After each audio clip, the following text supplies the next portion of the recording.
Tahukah kamu apa itu arsitektur vernakular Bali? Sebelumnya, perkenalkan, kami dari kelompok Indian yang beranggotakan Vicky Anastasia Putri, Rahma Nindita, Yunika Lois, Lisha Adinda, Kurnia Bakti, Torik Haikal, Dandi Akbar, dan Laksamana Cahya. Sebenarnya apa sih arsitektur vernakular Bali itu?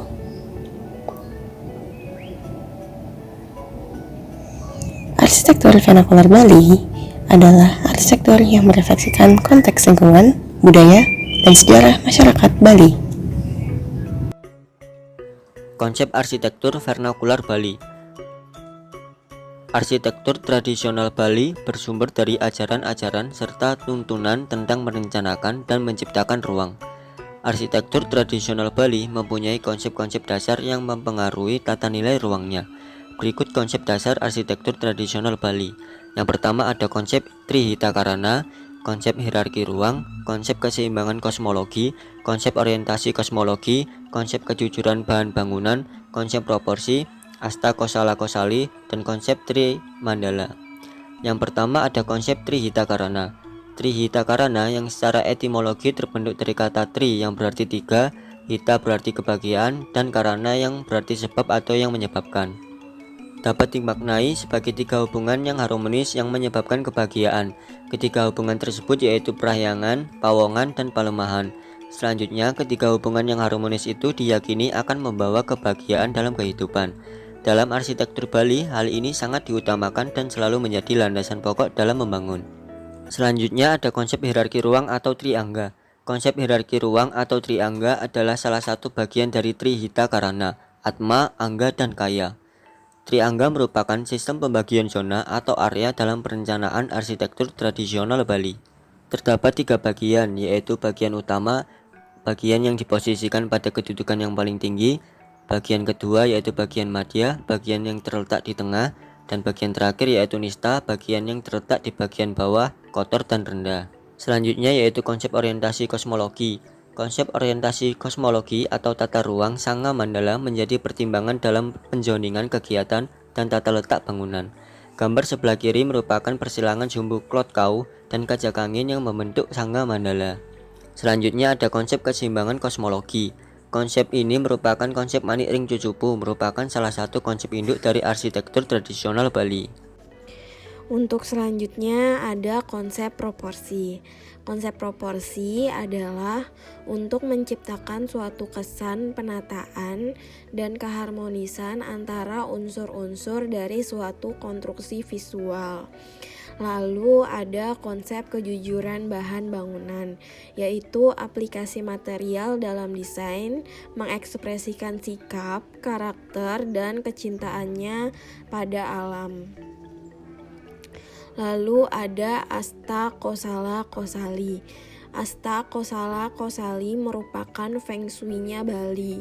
Adalah sebuah tata cara, tata letak, dan tata bangunan untuk bangunan tempat tinggal serta bangunan tempat suci yang ada di Bali. Lalu yang terakhir ada Tri Mandala.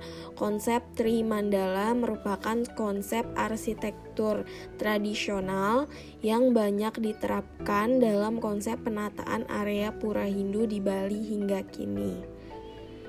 Ingin tahu lebih lanjut? Sejarah perkembangan arsitektur bangunan Bali tak lepas dari peran beberapa tokoh sejarah Bali pada zaman Majapahit. Tokoh Kebo Iwa dan Pukuturan yang hidup pada abad ke-11 atau zaman pemerintahan Raja Nakwungsu di Bali banyak mewarisi landasan pembangunan arsitektur Bali. Masa ini terdiri atas masa prasejarah, masa Bali Age, masa kolonial Belanda, masa Islam di Bali, masa kemerdekaan, dan masa modern. Masa prasejarah, masa ini diperkirakan berlangsung sampai abad ke-1 Masehi, ditandai dengan masyarakat masih hidup secara nomaden. Masa Bali Age, perkembangan arsitektur yang bercorak Hindu di Bali tidak lepas dari munculnya kerajaan Bali. Masa Islam di Bali. Bali mulai dimasuki pengaruh kebudayaan Islam pada sekitar abad ke-13 dan ke-14 Masehi. Hal tersebut dapat dilihat dari arsitektur Islam yang mulai berkembang di Bali, terutama bangunan masjid. masa kolonial Belanda, pengaruh arsitektur kolonial lebih kepada konsep yang berkembang pada bangunan pemerintahan dan bangunan umum yang berkembang dari pengaruh arsitektur gaya kolonial atau Eropa. Masa kemerdekaan. Dalam perkembangan arsitektur di Bali, dalam masa kemerdekaan, pembangunan istana tampak seiring menjadi tonggak monumen pembangunan masa kemerdekaan di Bali. Masa modern. Perkembangan arsitektur yang sangat pesat di dunia juga berpengaruh pada perkembangan arsitektur di Bali. Terlebih, Bali merupakan daerah tujuan wisata yang sangat terkenal di dunia. Ternyata ada loh filosofi rumah Bali. Filosofinya menggunakan filosofi Buana Agung dan Buana Alit. Filosofi ini berperan sebagai pondasi utama dalam tatanan budaya tradisional Bali. Semua konsepsi yang tumbuh dan berkembang dalam kehidupan masyarakat Bali adalah berakar dari ajaran filosofi fundamental ini. Buana Alit diyakini memiliki kesamaan sifat, elemen pembentuk, dan siklus kehidupan dengan Buana Agung. Pemikiran semacam ini didasarkan pada pemahaman prinsipal dalam pandangan Hindu Bali bahwa Buana Alit, yaitu tubuh manusia, merupakan sebuah bagian kecil dari Buana Agung, yaitu alam semesta. Kesetaraan yang dimiliki keduanya merupakan wujud dari Mahakarya Ida Sang Hyang Widi atau Tuhan Yang Maha Esa. Filosofi kesetaraan Buana Agung Buana Alit ini dijadikan sebagai dasar acuan bagi segala perwujudan bangunan dan tata ruang yang berdasarkan nilai-nilai tradisional Bali secara turun-temurun. Masyarakat Hindu Bali sangat meyakini bahwa tata arsitektur merupakan perwujudan ruang binaan manusia yang berada di antara Buana Agung dan Buana Alit. Arsitektur dirancang dan dibangun di atas lahan yang diwadahi oleh alam semesta. Sementara itu, di sisi lain, ruang sebagai inti arsitektur juga memiliki peran mewadahi berbagai aktivitas manusia. Dalam konteks dan posisinya semacam ini, tata arsitektur dapat dimaknai sebagai buana madya yang diposisikan antara Buana Agung dan Buana Alit. Ketiga buana ini harus dikelola sedemikian rupa sehingga memiliki sifat yang setara, saling mendukung, memiliki elemen-elemen pembentuk yang sama, dan mengalami siklus kehidupan yang sejalan pula. Adanya kesetaraan antara ketiga tingkatan alam ini diyakini akan memberikan dampak positif bagi kehidupan di alam semesta. Seperti apa sih rumah adat Bali? Dalam suatu arsitektur bangunan rumah adat Bali ada berbagai macam dan pedoman tersendiri untuk membangun rumah. Misalnya berpedoman kepada kosala-kosali, yaitu pengetahuan arsitektur tradisional Bali. Berikut ini beberapa bangunan rumah adat Bali. Rumah adat Bali memiliki pedoman dari 9 penguasa di setiap penjuru mata angin dalam konsep agama Hindu Dharma di Bali. Bagi masyarakat Bali, arah timur dengan suhu hadap ke Gunung Agung adalah lokasi utama dalam rumah tinggal, sehingga lokasi tersebut biasa dipakai untuk meletakkan tempat pemujaan atau di Bali disebut pamarajaan.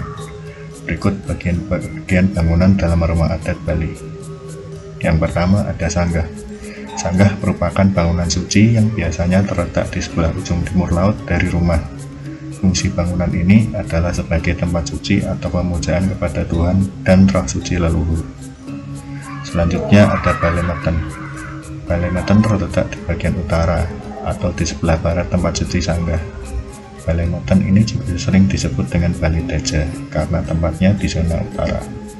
Fungsi Balemeten adalah sebagai tempat tidur orang tua atau kepala keluarga di balai sebelah kiri, sedangkan di balai sebelah kanan difungsikan untuk ruang suci, tempat sembahyang, dan tempat menyimpan alat-alat upacara, sebagaimana dengan bangunan balai lainnya. Bangunan Balemeten adalah rumah tinggal yang memakai bebatuan dengan lantai yang cukup tinggi dari tanah halaman yang tingginya kurang lebih 75-100 cm. Selanjutnya ada Balai Dauh. Balai Dauh terletak di bagian barat halaman, berfungsi sebagai tempat menerima tamu dan juga digunakan sebagai tempat tidur anak yang sudah remaja atau dewasa. Fasilitas pada bangunan Balai Dauh ini adalah satu buah balai-balai yang terletak di bagian dalam. Bentuk bangunan Balai Dauh adalah persegi panjang serta menggunakan sekat atau tiang yang terbuat dari kayu. Selanjutnya Balai Gede. Balai Gede merupakan salah satu balai Danuin, letaknya berada di sebelah timur rumah utama. Fungsinya itu untuk berbagai aktivitas seperti upacara adat, tempat berkumpul, dan membuat kerajinan seperti patung, ukiran, atau pakaian. Balai Gede posisinya lebih tinggi dibanding bangunan lainnya. Balai ini memiliki 12 tiang atau saka yang disebut saka roras. Berbeda dengan balai Danuin lainnya, Balai Gede ini memiliki 2 balai-balai yang berada di bagian depan balai tersebut. Balai-balai ini terletak pada bagian kanan dan bagian kiri. Selanjutnya, pada bagian barat laut ada paon yang bisa disebut pawaragen, yaitu dapur. Seperti pada umumnya, paon ini digunakan untuk memasak. Paon dibagi menjadi 2 bagian. Bagian luar untuk memasak dengan kayu bakar, dan bagian dalam untuk menyimpan alat dapur atau alat makan. Tradisi Bali mewajibkan paon untuk memiliki bungut paon atau semacam tungku. Fungsi bungut paon ini untuk pengganti kompor atau hanya simbol saja, dan ia juga berfungsi sebagai untuk tempat sesajen. Selanjutnya ada lumbung. Sama seperti pada umumnya, berfungsi untuk menyimpan makanan. Ini bagian luar lumbung dan bagian dalam lumbung. Untuk fungsi lumbung itu sendiri, bagian atas untuk menyimpan makanan yang telah dijemur, seperti padi, jagung, atau makanan lainnya, dan bagian bawah untuk menyimpan gabah yang belum sempat dijemur. Balai Sakanem. Balai Sakanem yaitu balai yang memiliki 6 buah tiang dengan fungsi fleksibel, yaitu dapat digunakan untuk kegiatan apapun. Filosofi bangunan ini hampir sama dengan bangunan Bali pada umumnya. Yang pertama ada Pancamahabhuta. Bangunan Bali pada umumnya dan bangunan Balai Sakanem pada khususnya merupakan perwujudan dari makrokosmos. Pada dasarnya alam merupakan rumah bagi manusia, sehingga perwujudan Balai Sakanem didasarkan atas suasana dan unsur-unsur alam, pemakaian bahan, perwujudan bentuk bangunan, maupun suasananya didasarkan atas unsur Pancamahabhuta, yaitu Pertiwi, Apah, Teja, Bayu, maupun Akasa. Yang kedua adalah Triangga. Triangga merupakan filosofi yang mempersonifikasikan bentuk bangunan sesuai dengan tubuh manusia. Bangunan dianggap memiliki kepala, badan, dan kaki. Pada Balai Sakanem, bagian kepala adalah atap, bagian badan adalah tiang atau saka, dinding, dan balai dangin. Sedangkan bagian kaki adalah bataran dan pondasi.